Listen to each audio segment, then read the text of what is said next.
Chapter 4. My dear Wormwood, the amateurish suggestions in your last letter warn me that it is high time for me to write to you fully on the painful subject of prayer. You might have spared the comment that my advice about his prayers for his mother proved singularly unfortunate.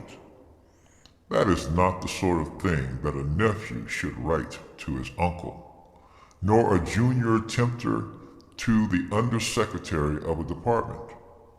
It also reveals an unpleasant desire to shift responsibility. You must learn to pay for your own blunders. The best thing, where it is possible, is to keep the patient from the serious intention of praying altogether.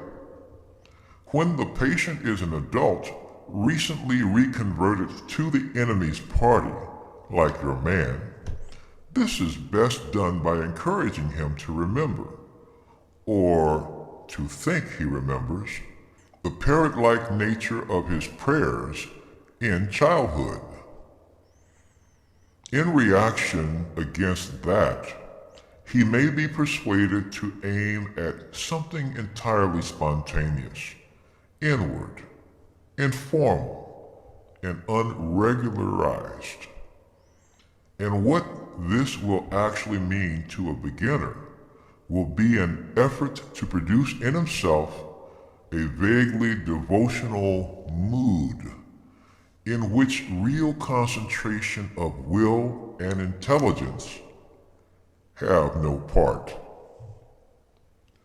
One of their poets, Coleridge, has recorded that he did not pray with moving lips and bended knees, but merely composed his spirit to love and indulged a sense of supplication. That is exactly the sort of prayer we want. And since it bears a superficial resemblance to the prayer of silence as practiced by those who are very far advanced in the enemy's service, clever and lazy patients can be taken in by it for quite a long time. At the very least, they can be persuaded that the bodily position makes no difference in their prayers, for they constantly forget what you must always remember, that they are animals and that whatever their bodies do affects their souls. It is funny how mortals always picture us as putting things into their minds. In reality, our best work is done by keeping things out. If this fails, you must fall back on a subtler misdirection of his intention. Whenever they are attending to the enemy himself, we are defeated. But there are ways of preventing them from doing so. The simplest is to turn their gaze away from him, toward themselves. Keep them watching their own minds and trying to produce feelings there by the action of their own wills.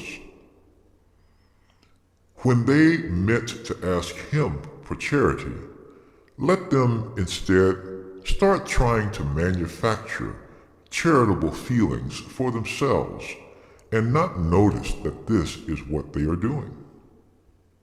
When they meant to pray for courage, let them really be trying to feel brave.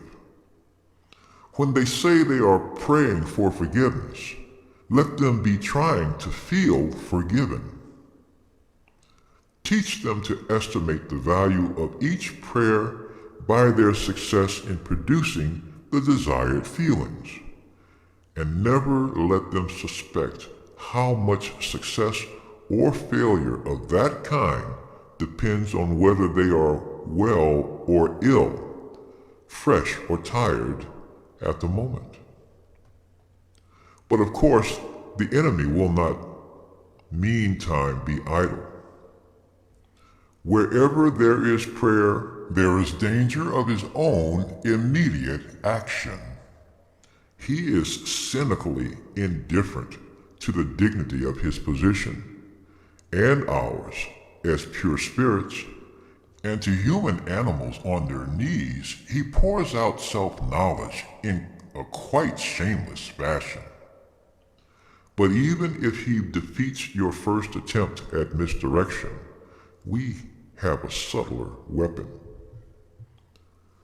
The humans do not start from that direct perception of him, which we, unhappily, cannot avoid.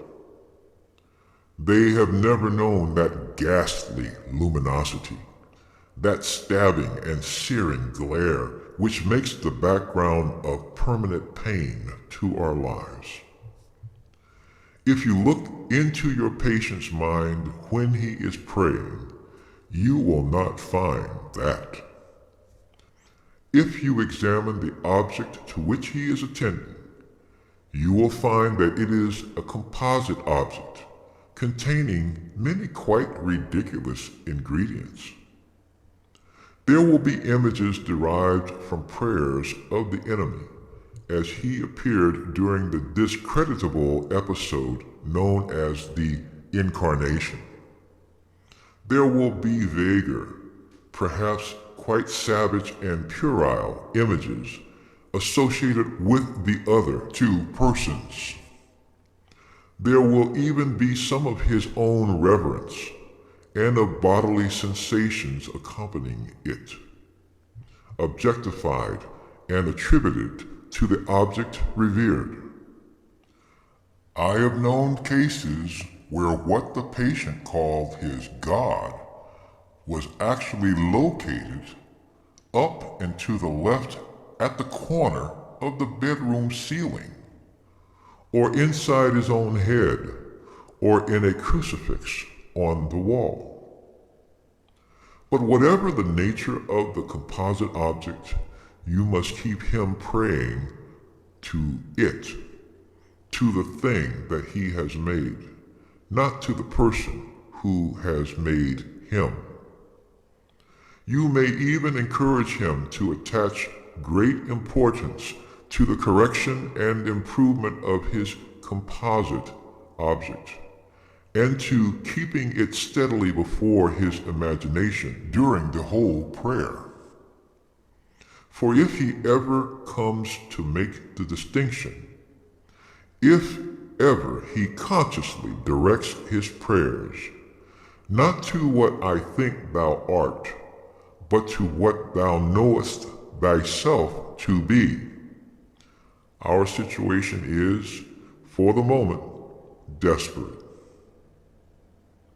Once all his thoughts and images have been flung aside, or, if retained with a full recognition of their merely subjective nature, and the man trusts himself to the completely real, external, invisible presence, there with him in the room, and never knowable by him as he is known by it, why, then it is that the incalculable may occur.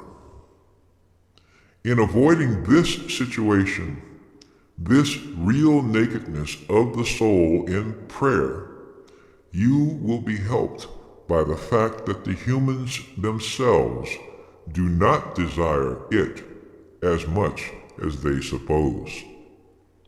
There's such a thing as getting more than they bargained for.